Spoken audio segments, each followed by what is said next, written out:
It started with handcuffs. Not on a criminal, not on a thief, but on a woman who had once worn the American flag on her uniform and risked her life for the very freedoms the badge was supposed to protect. On a quiet evening in Brookfield, Maya Collins, a decorated Black Army veteran, stepped out of a corner grocery store carrying nothing but milk and bread. She had fought in deserts overseas, survived bomb blasts, and led soldiers under fire.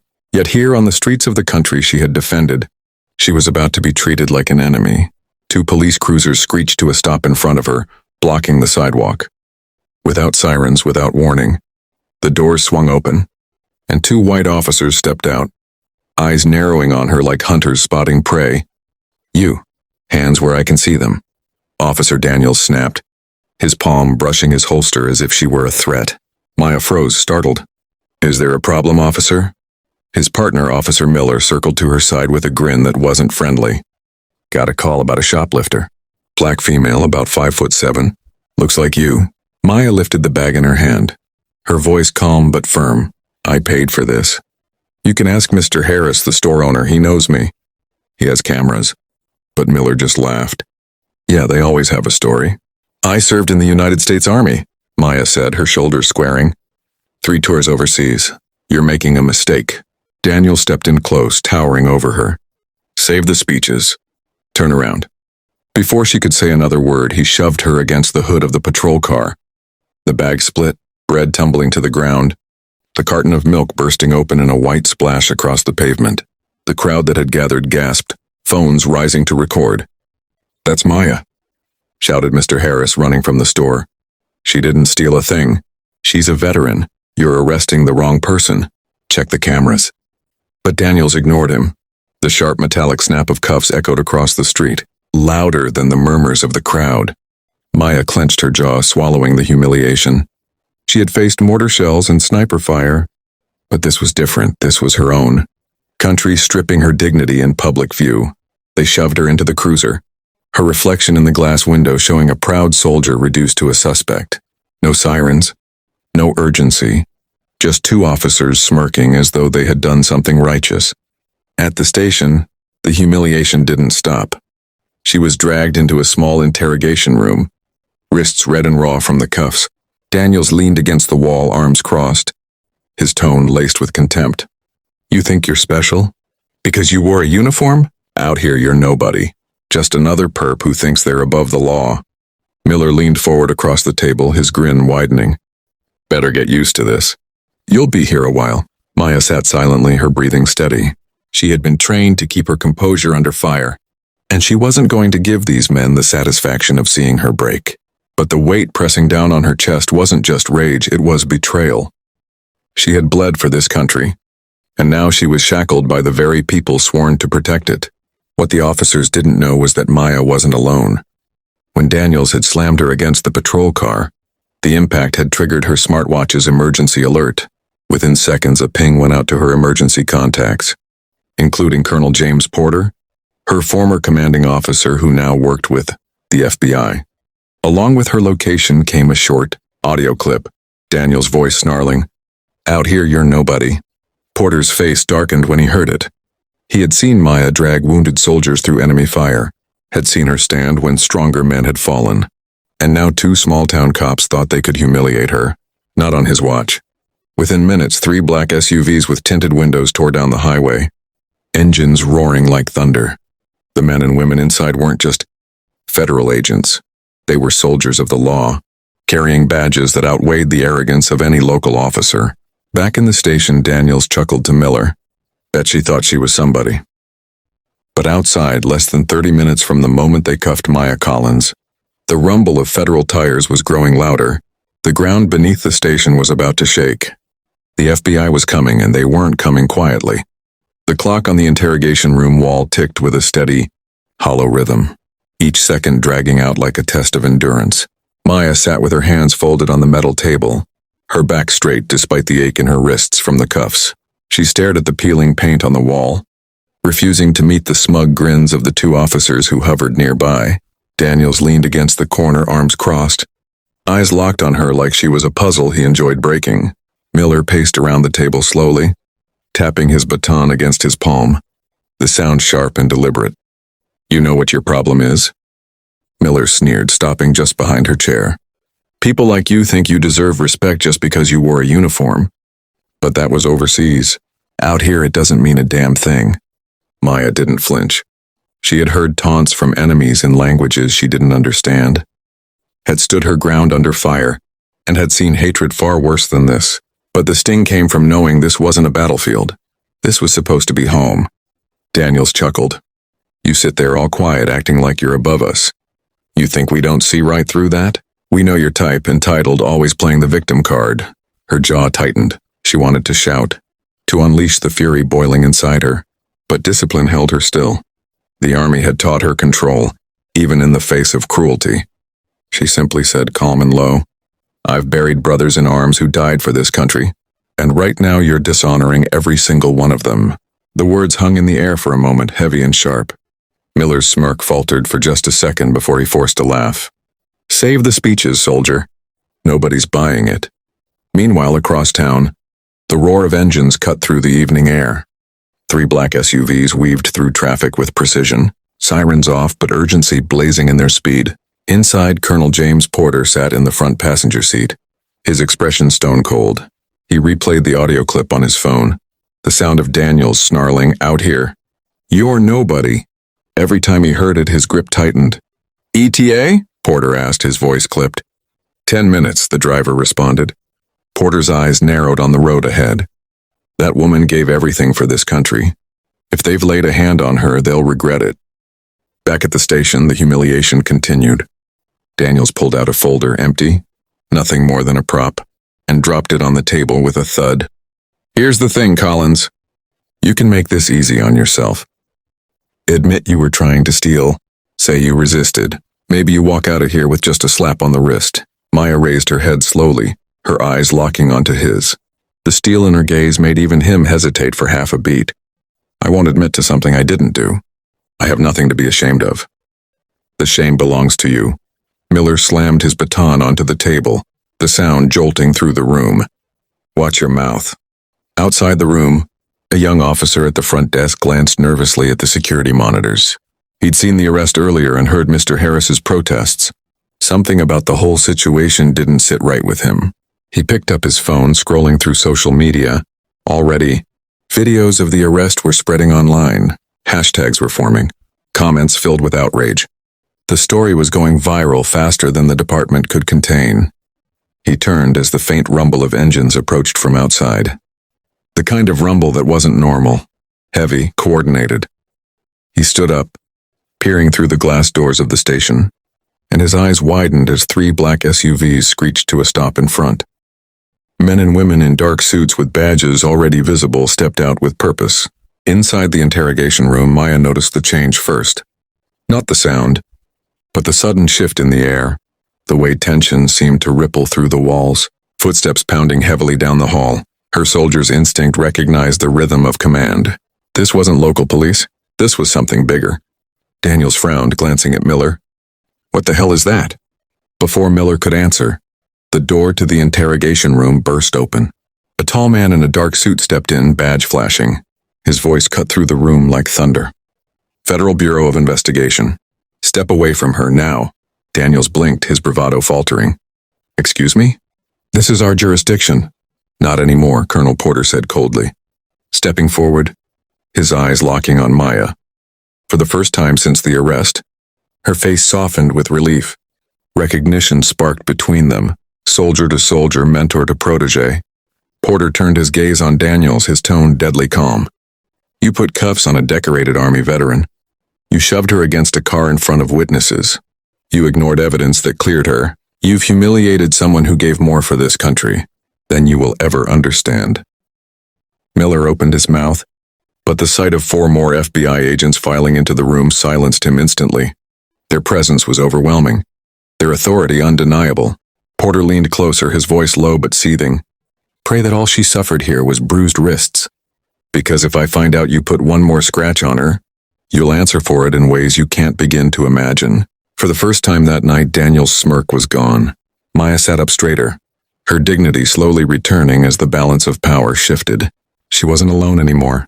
The walls that had closed in on her were now being torn down by men and women who actually understood honor. The clock on the wall ticked once more. 30 minutes. That was all it had taken for justice to arrive at the station's door. And the storm had only just begun. The air inside the Brookfield police station was thick with silence after Colonel Porter's words. For the first time that night, Daniels and Miller looked small. Two men who had strutted with arrogance moments before, now reduced to shifting uneasily in front of federal agents. Porter's voice cut through the tension like a blade. "Agents, remove Miss Collins's restraints. She is not under arrest and she never should have been." An FBI agent stepped forward, unlocking the cuffs with a swift click. Maya rubbed her wrists red and tender, but she didn't wince. Instead, she lifted her chin, her steady composure radiating more strength than the officers who had tried to break her. Daniel scowled. "You can't just walk in here and—" "Watch me," Porter snapped. His tone carried the authority of someone who had commanded men in combat and now commanded the law.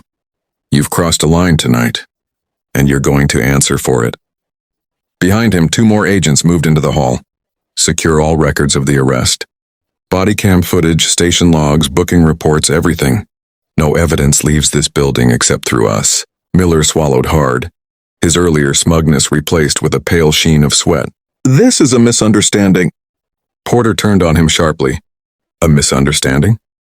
You threw a decorated veteran against a car, ignored eyewitness testimony, ignored the store owner, ignored cameras that would have cleared her instantly. And you think that's a misunderstanding? No, that's willful abuse of power. That's discrimination. That's a crime." Daniel's jaw clenched, but for once he had no words. Meanwhile, outside the station, the crowd was growing. Word had spread faster than wildfire. The videos taken at the grocery store had hit social media, and anger was boiling over. Signs were being made on the spot. Voices were rising, chants echoing across the parking lot. "Justice for Maya. Protect our veterans. No more racist cops." What had started as a handful of witnesses had turned into dozens, then hundreds spilling into the street. Local news vans arrived, reporters setting up cameras, broadcasting live as the town demanded answers. Inside, Maya sat quietly, observing it all. Her soldier's instincts hadn't left her. She was still scanning, still processing. But when Porter knelt slightly in front of her, his voice gentler than before, something shifted. "You did everything right," he told her. "Your watch sent us the alert. That's the only reason we're here this fast. You're safe now, Maya." She nodded once, her lips pressing together. "Thank you, sir." Porter gave a faint smile. "You don't have to call me sir anymore." Her eyes softened for a moment, but the steel quickly returned. "With respect, sir. I still do." Across the room, Daniels tried to muster some courage. "You're making a mistake siding with her. We had cause." She matched the description. Porter turned on him with a fury that made even the FBI agents pause. "The only thing she matched was the color of her skin, and you knew it. You didn't see a suspect, you saw a target. And now you're going to explain, in detail, why you thought you could get away with it." He signaled, and two agents flanked Daniels and Miller, guiding them out of the room. Their protests rang hollow, echoing down the hallway. For the first time since the arrest, Maya exhaled deeply. The room no longer felt like a cage. One of the FBI agents returned moments later. "Colonel, the mayor's office is calling. The governor's already seen the footage." Porter nodded grimly. "Good, let them watch." He turned back to Maya. "You don't have to stay here another minute. But if you're willing, your voice tonight could change everything. For this town, and for every veteran who's ever been treated like less than what they are." Maya was quiet. She thought of the soldiers she had buried, of the flag folded into a triangle that she had handed to grieving mothers, of the sacrifice that had been honored with words but not always with action. Slowly she stood, her posture straightening like she was back on the parade ground. "If I can still serve," she said, her voice firm, "then I will." Porter nodded with pride. "That's the Maya I remember." Outside, the chants grew louder, cameras flashing as the station doors finally opened. Maya stepped into the night, the crowd erupting into cheers and applause as she appeared. She wasn't wearing her uniform, but she didn't need it. The way she carried herself was enough. Reporters shouted questions, microphones extended. "Maya, how do you feel after what happened? Do you have a message for the community?" She paused on the steps, the floodlights illuminating her face. For a moment, she simply looked at the sea of people, faces of every color, young and old, united by outrage and respect. Her voice carried clearly, steady and strong. I fought for this country because I believed in justice. Tonight, that belief was tested. But what I see out here, the support, the unity, reminds me why I wore that uniform. We cannot allow racism to go unchecked. We cannot allow those with power to abuse it. And we cannot forget that every veteran, every citizen deserves dignity. No exceptions. The crowd roared in agreement, chants of her name rising into the night. Inside the station, Daniels and Miller sat in holding cells, their faces pale. Through the small barred window, they could hear the chants too, the sound of a community that had turned against them. For the first time, they realized the badge would not protect them this time. Colonel Porter stepped up beside Maya, his presence commanding. This isn't over, he said quietly. But tonight, justice has begun. And as the cameras flashed, broadcasting the image of a black woman veteran standing tall against the very system that tried to break her, the nation began to take notice. The storm was no longer confined to Brookfield. It was spreading fast. The night after Maya Collins walked out of the Brookfield police station, America woke up to her story.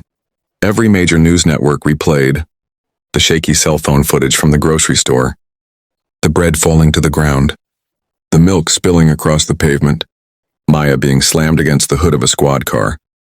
Commentators filled the airwaves, veterans groups issued statements, and hashtags demanding justice for Maya trended nationwide. On social media, the image of Maya standing on the station steps, tall, proud, resolute, circulated like wildfire. To many, she wasn't just a woman wronged. She was a symbol of the contradictions in America, a soldier who had defended freedom abroad, only to be shackled by prejudice at home. At the Brookfield police station, things were very different. Daniels and Miller, once cocky in their uniforms, now sat in holding cells while FBI investigators combed through every second of body cam footage, every report they had ever filed. Patterns began to emerge, disproportionate stops, complaints of excessive force, ignored testimonies. What they had done to Maya wasn't a one-time mistake. It was a glimpse into a larger, uglier truth. Colonel Porter stood before the press the next morning, his voice steady, his words deliberate. Last night, 2 officers abused their power and attempted to strip a veteran of her dignity. Thanks to swift action, they failed. But this incident highlights a reality we must confront. Justice cannot be selective. It must apply to all equally. Reporters shouted questions, microphones extending like spears. Colonel, will the officers face charges? Yes, Porter replied firmly. Federal charges, civil rights violations, abuse of authority, and let me be clear, this is just the beginning. Daniels' attorney tried to spin the story, painting the arrest as a misunderstanding. But the evidence was damning. The audio from Maya's watch had captured Daniels' words. Out here, you're nobody. Played on national television, those words became the epitome of arrogance and racism in law enforcement. They echoed across living rooms, classrooms, and Capitol Hill. Maya, however, wasn't interested in revenge. When she finally agreed to sit for an interview, she didn't rage or curse. She spoke with calm, controlled fire. I don't want sympathy, she said. I want accountability. I want to know that the next black woman, the next veteran, the next person walking home with groceries won't be treated like a suspect just because of who they are. I fought for America overseas. Now I'm asking America to fight for me here. The interview went viral instantly. Veterans across the country, black, white, Latino, Asian, shared messages of solidarity. Retired generals, wounded warriors, and Gold Star families voiced their outrage. For once, the nation wasn't divided. They were united in saying, what happened to Maya was wrong. In Brookfield, protests continued daily outside the police station. But something had shifted. It wasn't just anger anymore. It was determination. Citizens organized, demanding reforms, demanding oversight, demanding that the police department change from top to bottom. Inside her small apartment, Maya finally allowed herself a moment of quiet. Sitting at her kitchen table, she stared at the folded flag in its wooden case, a reminder of her service, of the comrades she had lost. She traced her fingers over the glass. She whispered almost to herself, I didn't let them break me. A knock on the door pulled her from her thoughts. When she opened it, Colonel Porter stood there, not in his suit, but in a simple jacket carrying 2 cups of coffee. "Morning, soldier," he said with a smile. She shook her head lightly. "You always knew when I needed backup." Porter's tone softened. "You've got a choice now, Maya. You can step back into quiet life or you can step forward. People are listening. They need leaders who understand both sacrifice and justice. You could be that voice." Maya took the coffee, staring out the window at the street below where reporters still lingered. "I never wanted to be in the spotlight. I just wanted to live in peace." Porter nodded. "And you deserve that peace. But sometimes the fight chooses us. And when it does, the question is whether we stand tall or walk away." She thought of the chants outside the station, of the tears she had seen in strangers' eyes, of the young girl in the crowd who had held a handmade sign that read, "She's my hero." Maya turned back to Porter, her decision clear. "Then I'll stand." Weeks later, Daniels and Miller were formally indicted. Their mugshots replaced their badges, their names dragged across headlines, as examples of everything wrong in small-town policing. Brookfield's mayor announced sweeping reforms, including a civilian oversight board and mandatory bias training. But the real story wasn't about them anymore. It was about Maya. She began speaking at community events, veteran gatherings, and universities, not with bitterness but with purpose. She shared her story not to dwell on her pain, but to ignite change. "Being a soldier taught me discipline, courage, and resilience," she told one crowd. "But it also taught me this: silence in the face of injustice is surrender, and I will not surrender." Her words carried weight because they were lived, not rehearsed. She wasn't a politician or an activist by training. She was a veteran who had tasted both the pride of serving and the sting of betrayal. That authenticity turned her into something more than a headline. She became a movement. Months later, when the anniversary of her arrest arrived, Maya stood once again on the steps of the Brookfield police station. This time, not in handcuffs but surrounded by supporters. Colonel Porter stood beside her, along with fellow veterans and community leaders.